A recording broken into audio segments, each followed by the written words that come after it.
Hi guys, good afternoon. Ito nakapagluto din sa wakas ng yakiniku chicken. Ayan guys, ilagyan ko ng sibuyas. Ayan, para masarap.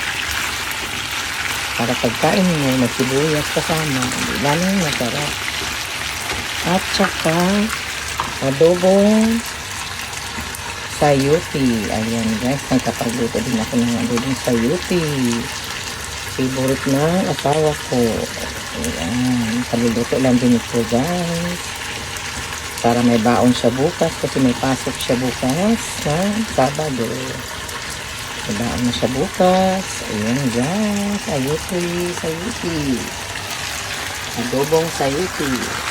At chicken yakiniku. Ayan guys. Gagamit ko na yung binili niya na lahat pwede. Pwede siya ng steak. Lahat inihaw. Ayan, nagamit ko na rin yung binili niya. Ayan guys, dito na guys. May pagkain ng asawa ko. Thanks for watching guys. Kain tayo. Ayan, adobo. Sayuti.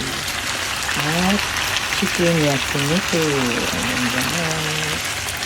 Thanks for watching.